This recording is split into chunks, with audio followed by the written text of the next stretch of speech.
14절에서 21절까지의 말씀입니다. 제가 가지고 있는 신약성경 313면 정도 있습니다. 찾으셨으면 우리 한 절씩 같이 나눠서 교독하겠습니다. 교독할 때 주님의 음성 듣기를 원합니다. 이러므로 내가 하늘과 땅에 있는 각 족속에게 그의 영광의 풍성함을 따라 그의 성령으로 말미암아 너희 속사람을 능력으로 강건하게 하시오며 믿음으로 말미암아 그리스도께서 너희 마음에 계시게 하시었고 너희가 사랑 가운데서 뿌리가 박히고 터가 걷어져서 능히 모든 성도와 함께 지식에 넘치는 그리스도의 사랑을 알고 그 너희와 길이와 높이와 깊이가 어떠함을 따라 하나님의 모든 충만하신 것으로 너희에게 충만하게 하시기를 구합니다. 우리 가운데 역사하시는 능력대로 우리가 구하거나 생각하는 모든 것에 더 넘치도록 능히 하실 이에게 교회 안에서와 그리스도 예수 안에서 영광이 대대로 영원 무궁하기를 원하노라. 아멘. 말씀을 같이 나누면서 나 자신에게 질문을 해봅니다. 나는 누구인가? 누가 나에게 질문을 한다면은 가장 먼저 대답이 나오는 것이 우리의 이름이죠. 그리고 조금 더 소개하면은 나의 직업은 무엇입니다 라고 이렇게 얘기를 합니다. 그런데 사실은 그런 것들은 우리 본질과는 상관이 없을 수 있습니다. 내가 나라는 그 본질에 대해서 상대방에게 소개한다는 것 참으로 어렵습니다. 내가 누구인가? 내가 나의 이름 석자를 가지고 또는 내가 가지고 있는 직업을 가지고 사는 그러한 삶 속에서 과연 나 자신이 누구인가를 자신 있게 당당하게 소개하는 분들이 아마 많이 없을 것입니다. 여러분들은 누구라고 생각하십니까? 오늘 이 말씀을 우리가 같이 나누면서 먼저 나 자신에게 이 질문을 가지고 제가 이런 비슷한 유의 설교를 한 번도 한 적이 있는데요. 그 설교 내용 속에서 적용할 것이 또한 오늘 우리가 이렇게 이 질문을 가지고 적용할 것이 조금 다르기 때문에 이 질문을 다시 한번 던지면서 우리 이 말씀 가운데서 나 자신이 누구인가라는 그 해답을 분명하게 갖고 가기를 원합니다. 나 자신은 누구인가라는 그 질문 속에서 우리는 끊임없이 우리의 삶에 어렸을 때부터 우리의 삶을 돌아보면은 내가 나인가, 내가 누구인가라는 그것이 아니라 우리는 끊임없이 상대방과의 비교 속에서 살아왔지 않았는가. 그러니까 내가 누구인가를 알려는 삶이 아니었고 상대방이 누구인가를 알려는 삶이 아니었는가. 즉 우리가 그 상대방을 과의 그 비교를 통해서 내 자신이 누구인가를 자꾸 나타내려는 그러한 삶이 아니었는가라는 생각을 해보게 됩니다. 또 그렇게 그러한 답습으로 인해서 우리가 이 세상 속에서도 마찬가지로 누구와 다른 사람과의 비교를 통해서 내 자신을 조명해보는 그런 습관이 들어있다는 것입니다. 어릴 적에 저도 어릴 적을 생각해 보면은 우리 부모님이 친구의 부모님보다 더 부족하다라는 그러한 착각 속에서 내 자신이 조금 우울해질 때가 있었습니다. 나는 왜 이러한 환경에서 이러한 부모 밑에서 태어났는가라는 그러한 생각을 할 때가 있었고요. 또 친구들을 가고 비교해 보면서 나의 생김새나 내가 키가 좀 작았을 때 다른 큰 친구를 보면서 나는 왜 저렇게 키가 크지 못했을까라는 그러한 생각도 해보게 됐고요. 또는 어떨 때는 내가 또 더 그 친구보다 내가 더 잘하는 것이 발견됐을 때 예체능 쪽에서 조금 잘하는 것이 드러났을 때는 좀 그 친구보다 좀 우쭐한 그러한 경험도 하게 되고요. 생각해 보면은 이러한 비교를 통해서 내 자신이 쭉 꾸준히 성장하고 저뿐만이 아니라 여러분들도 아마 마찬가지였을 것입니다. 우리가 이러한 비교를 통해서 나를 돌아보는 그러한 훈련보다는 비교라는 그러한 것을 그러한 삶에서 내 자신을 조명해 볼 때가 많이 있었다는 것을 생각해 보게 됩니다. 그래서 이 비교를 통해서 나 자신이 어떨 때는 너무나 내 자존감이 떨어져서 우울할 때가 있고 또는 어떨 때는 더 교만해져서 다른 사람들보다 다른 사람을 생각하지 않고 내 자신에 대한 그런 우쭐함으로 인해서 다른 사람을 상처 줄 때도 있었다는 것을 보게 됩니다. 여러분들은 안 그러셨는지요? 나를 괴롭히고 다른 사람을 힘들게 하는 내 자아, 혹시나 내 속에 그러한 것이 없는가라는 것을 생각해 볼 때, 정신 분석학자인 칼 융이 어떠한 그 일화를 소개를 합니다. 이 칼 융은 정신 분석학자이면서 또 심리학자, 그리고 많은 그러한 심리적인 상처를 받은 분들에게 조언하면서 치료하는 그러한 역할을 했습니다. 이 칼 융에게 하루는 어떤 중년 남자가 찾아와서 자신의 그 만성 우울증을 치료하고 싶어서 이 칼 융에게 자신의 그러한 삶을 얘기를 합니다. 어떻게 하면 이 만성 우울증을 좀 치료할 수 있을까? 근데 칼 융이 이 남자에게, 중년 남자에게 이 치료의 방법으로 한 가지를 제시를 합니다. 그것이 무엇이었냐면은 하루에 14시간씩 일하는 것을 8시간으로 줄이고, 그리고 퇴근하고 집에 돌아오면 나머지 시간을 서재에서 홀로 보내라 라고 이렇게 그 치료의 방법을 얘기를 했습니다. 그러니까 14시간이나 일했던 이 사람을 8시간 일을 줄이게 하고, 그리고 집에 돌아와서는 아무것도 하지 않고 자신을 돌아보는 그러한 것을 요구를 했다는 것이죠. 그래서 이 남자는 융의 지침대로 일을 줄이고 저녁이면 서재에서 헤르만 헤세와 토마스 만의 책을 읽으면서 쇼팽과 모차르트의 음악을 들으면서 지냈다고 합니다. 그런데 그렇게 며칠을 지내고 난 다음에 다시 융에게 찾아간 이 남자, 자신의 이 우울증이 치료되지 않았음을 얘기를 하면서 이렇게 했는데도 왜 이러한 자신의 그 우울증이 치료가 되지 않는가라고 이렇게 얘기를 했습니다. 그때 이 융이 이 남자에게 이렇게 얘기를 합니다. 제 말을 잘못 알아들으셨군요. 제 말은 헤세나 그리고 쇼팽이나 그리고 모차르트와 함께 그 시간을 보내라는 뜻이 아니었습니다. 아무도 없이 그냥 혼자 있으라라는 말이었습니다. 그때 이 남자가 이렇게 얘기를 합니다. 나 자신보다 더 같이 있기 힘든 상대는 없습니다. 나 자신보다 더 같이 있기 힘든 상대는 없습니다. 나는 나 자신을 대면하기 싫습니다. 라고 이렇게 얘기를 했습니다. 융은 그 사람의 눈을 응시하면서 이렇게 대답했습니다. 하지만 그것이 바로 당신이 하루 14시간 동안 다른 사람을 괴롭히는 당신의 자아입니다. 라고 이렇게 얘기를 했습니다. 우리도 이러한 경험을 해보신 적이 있죠. 우리의 자아, 늘 항상 누구와 비교하면서 성장해온 우리의 자아 속에서 우리가 그 자아를 통해서 나를 돌아보는 것이 아니라 내 자신의 상황에서 맞닥뜨리는 모든 사람들을 바라보면서, 그리고 그 바라보는 그 시선이 때로는 나를 향할 때 나에게도 상처가 되고 다른 사람들에게도 상처가 된다는 그러한 일들이 우리 안에서 수없이 많이 일어나고 있다는 것입니다. 나 자신이 누구인지, 내가 어떠한 존재인지 그것을 모르면서 우리는 이 세상에서 한없이 끝없이 우리의 육신의 생이 닿을 때까지 그렇게 살아가고 있는지는 모르겠습니다. 그러면서 끊임없이 또다시 남과 비교하며 나를 바라보는 그 시선이 우리를 힘들게 할 때가 너무 많습니다. 여러분들은 어떠십니까? 뛰어난 미모가 여러분들의 자존감의 근거입니까? 그것 때문에 당당하게 살아갈 이유가 있다고 느끼십니까?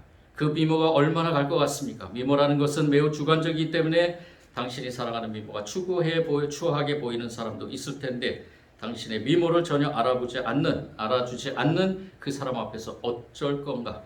또 많은 재산도 마찬가지죠. 그리고 많은 지식도 마찬가지입니다. 우리가 이러한 것들이 상대방과의 비교를 통해서 상대방과 나에게 많은 상처를 주고, 또 더 나아가서는 나 자신에게 크나큰 상처를 주면서 살아오고 있지는 않은가라는 생각을 해보게 됩니다. 어떤 사람이 이렇게 얘기합니다. 어떤 야구 선수는 능력이 좋아서 공 하나 던질 때마다 4만 달러를 버는데 나는 1시간에 10달러도 안 되는 임금을 받고 일하고 있다. 도대체 나의 인생은 무엇인가? 누구와 비교한 것입니까? 우리의 인생에서 이러한 비교 의식 속에서 나 자신의 존재감, 나 자신의 자존감, 내 자신이 누구인가를 끊임없이 묻는 그것을 방해하며 우리는 한없이 비교의식 속에서 우리가 그 나락 속으로 떨어져 가고 있지는 않은가. 그래서 한 심리학자는 이 방법을 이기기 위한 그 방법은 단 한 가지라고 얘기합니다.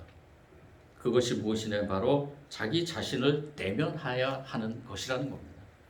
끊임없이 나 자신을 바라보는 것이라는 것이죠. 다른 사람을 바라보지 말고 나를 바라보는 것입니다. 라고 이렇게 얘기를 합니다. 자신을 진실하게 대면하면 자존감을 세우기에 충분한 조건들을 가지고 있다고 생각했던 그 사람들은 자기 자신의 참모습을 보고 놀랄 것이라고 말합니다. 자신의 외적인 조건에 속아서 자신을 과대평가하고 살았던 것을 깨닫는다는 것이죠. 자존감을 세울 만한 조건이 별로 없다고 생각했던 사람들은 자신이 그동안 다른 사람과 비교하면서 자신을 얼마나 학대해 왔는지를 깨닫게 된다는 것입니다. 이것은 누구 하나 예외가 되지 않는다고 합니다.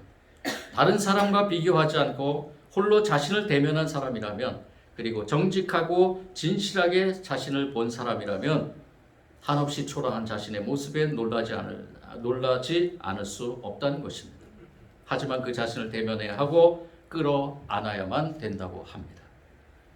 나를 돌아보면서 내가 끊임없이 비교의식 속에서 살아왔던 그 나 자신을 돌아볼 때 나 자신이 초라해 보일 수 있지만 그것을 끌어안아야 된다는 것입니다.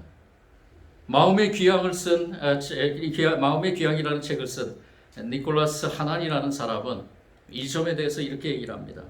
이 모습이야말로, 즉 이 망가진 모습이야말로 우리가 받아들여야 할 실상이다. 안타깝게도 우리는 그 모습을 거부하는 성향이 있다. 거기서 지독한 자기 혐오의 씨앗이 뿌려진다. 아프도록 연약한 이 모습이야말로 인간의 특성이며 인간 조건을 치유 상대로 회복하려면 우리가 반드시 끌어안아야 할 모습이다. 이것이 출발이라는 것이죠. 자기 자신의 참모습을 보고 자기 자신의 그 초라한 모습에 대해 한없이 절망하는 것, 그것이 진정한 자존감을 찾는 첫 걸음이라는 것입니다. 대면하기 두려운 자신의 참모습을 대면하는 것, 그리고 그것이 자신임을 인정하는 것, 그리고 그 초라한 자아를 끌어안는 것, 그것은 진정한 용기 있는 사람만이 할 수 있는 일이라고 합니다. 진정한 자아 회복과 자존감의 회복은 바로 이 지점에서 시작된다고 얘기를 합니다. 그런데 여러분, 저와 여러분은 누굽니까? 저와 여러분은 하나님을 믿는 사람들입니다. 우리가 이러한 방법도 중요하지만 우리는 이 방법을 넘어서야 되는 것이 있습니다. 여기서 끝나면 안 된다는 것이죠. 하나님을 인정하는 사람들, 하나님을 인정하고 하나님을 믿는 사람들은 여기서 끝나면 안 된다는 겁니다. 이런 심리학적인 치료도 중요하지만, 그래서 끊임없이 자신의 그 정신적인 질병 가운데서 많은 그러한 치료를 원하는 상담자를 찾아가거나 심리학자를 찾아가서 치료를 요할 때 이 심리학자들은 대부분 이 방법을 선택하며 또 이 방법을 통해서 치유해 나갑니다. 물론 여러 가지 약물도 있겠죠. 그런데 중요한 것은 우리는 영적인 사람들이기 때문에 영을 통해서 치유돼야 된다는 것입니다. 여기서 끝나는 것이 아니라 이것을 넘어서서 내 그 초라한 자아를 부둥켜 안고 하나님을 바라봐야 된다는 겁니다. 하나님을 바라보는 그 사람이, 그 속마음이 치료될 때, 그 영이 치료될 때 우리는 비로소 우리 자신이 누구인가를 분명하게 극명하게 깨닫게 된다는 겁니다. 그리고 그 자아, 내 안에 있는 내가 누구인지를 깨닫는 그 순간 그 기쁨과 감사와 희열은 누구도 경험하지 못한 그 기쁨과 감사의 희열을 느낄 수 있다는 것이죠. 오늘 사도 바울은 이 에베소 교회 성도들에게 아주 간절히 기도하고 있는 것을 보게 됩니다. 이러므로 내가 하늘과 땅에 있는 각 족속에게 이름을 주신 아버지 앞에 무릎을 꿇고 비노니. 이거는 사도 바울의 간절한 몸짓입니다. 누구를 위한 기도인가? 바로 에베소 교회, 당시의 에베소 교회 성도들을 위한 기도이고요. 지금 이 시대에 하나님을 믿는 하나님의 백성들을 향한 기도입니다. 그 기도의 내용이 무엇인가요? 그의 영광의 풍성함을 따라 그의 성령으로 말미암아 너희의 속사람을 능력으로 강하게 하시오며. 하나님, 이 땅에 있는 모든 성도들의 속사람을 강하게 해주시길 원합니다. 내가 누구인지를 깨닫게 해주시고, 내가 누구인지를 깨달음으로 인해서 내가 이 세상에 살면서 강한 하나님의 백성으로 살기를 원합니다. 라는 기도의 내용입니다. 계속해서 믿음으로 말미암아 그리스도께서 너희 마음에 계시게 하시옵고, 너희가 사랑 가운데서 뿌리를 박히고 터가 굳어져서 너희 모든 성도와 함께 지식에 넘치는 그리스도의 사랑을 알고. 우리는 누구인가? 우리는 어떤 존재인가? 바로 하나님께서 사랑하는 존재, 하나님께 사랑받는 존재라는 것을 깨달아야 된다는 것입니다. 그 사랑을 알고 그 너비와 길이와 높이와 깊이가 어떠함을 깨달아 하나님의 모든 충만하신 것으로 너희에게 충만하시기를 구하노라. 간절히 기도하고 있는 사도 바울의 이 기도의 내용이 오늘 저와 여러분이 드려야 되는 기도의 내용입니다. 너는 내 아들이다. 내가 너를 기뻐한다. 예수님께서 세례받을 때 하늘에서 들려왔던 그 음성이 지금 이 시간에 들려오길 원합니다. 내가 누구인가를 깨닫기 위해서 우리는 이제까지 학습해왔던 모든 것들을 다 내려놓고 이 세상과 비교하지 마시고 다른 어느 누구와도 비교하지 마시고 나는 나 자신의 본질적으로서 하나님의 자녀로서 하나님이 나를 사랑한다는 것을 깨닫고 하나님 앞에 겸손하게 무릎 꿇으며 하나님의 그 음성에 귀 기울여야 된다는 것입니다. 너는 내 딸이다. 너는 내 아들이다. 내가 너를 사랑한다. 이 음성을 들어야 된다는 겁니다. 들어야 된다는 겁니다. 사랑하는 성도 여러분, 이 음성 들어보셨습니까? 이 음성 들어보셨습니까?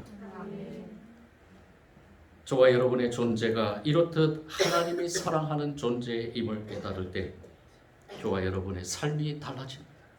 저와 여러분의 생각이 달라집니다. 저와 여러분의 살아가는 방향이 달라지게 된다는 것입니다. 1928년에 태어나서 2014년, 지금 돌아가신 지 8년 됐죠. 아주 유명한 시인 한 분이 있었습니다. 시인이면서 또 인권운동가였던 흑인 여성인데요. 마야 안젤루라는 분입니다. 마야 안젤루라는 이 분이 하나님의 그 사랑의 언어를 통해서 많은 시들을 썼는데요. 이 마야 안젤루가 하나님의 그 사랑에 대해서 시의 언어와 그 표현으로 다음과 같이 말한 적이 있습니다. 창조주가 나를, 다른 사람이 아니라 나를, 나 마야 안겔루를 사랑하신다는 사실은 내가 이해할 수 있는 것보다 훨씬 더 대단한 일입니다. 그 생각은 내 마음을 가득 채워줍니다. 내 마음을 마치 풍선처럼 부풀게 합니다. 진실입니다. 그것은 가장 엄청난 사실입니다. 저는 그 생각을 늘 내 마음에 품고 있을 수 없고 그 생각이 저를 완전히 지배할 수는 없습니다. 그렇게 되면 제 가슴은 아마 터져버렸을 것이며 제 혈관과 그 안에 있는 피가 끓어오를 것이기 때문입니다.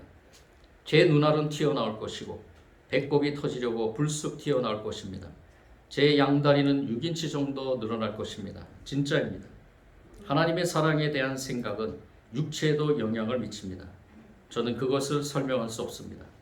아마 사람들이 나는 지난주에 혹은 지난해에 구원받았습니다 라고 말할 때 바로 이 경험을 두고 말하는 것일 것입니다. 그런데 하나님의 사랑에 대한 그 지식이 제게는 매번 새롭게 다가옵니다. 마치 과거에는 전혀 몰랐던 것처럼 말입니다. 이 마야 앵겔스는 사실은 어렸을 적에 아주 큰 상처를 입게 됩니다. 세인트루이스에 태어나서 홀로 어머니 밑에서 자랐는데 8살에 그의 어머니의 남자친구에게 성폭행을 당합니다. 그 남자는 나중에 마야의 삼촌들에게 맞아 죽게 됩니다. 마야는 이 모든 일이 자신으로부터 일어났다고 생각하고 그 후로부터 6년 동안 한마디 말도 하지 않고 살았다고 합니다. 그러면서 그는 홀 어머니와 할머니 사이를 오고 가면서 자랐다고 합니다. 10대 후반이 돼서 그녀가 바깥 세계와 소통을 시작하면서 댄서가 되고 그리고 매우 세속적인 방탕한 생활을 하게 됩니다. 16의 미혼모가 되었고 20대 중반까지 수많은 직업을 전전하고 여러 가지 우여곡절을 겪으면서 심지어는 성매매 여성으로 전락할 위험까지 다다랐습니다. 그런데 어느 날 하나님의 사랑을 만나게 됩니다.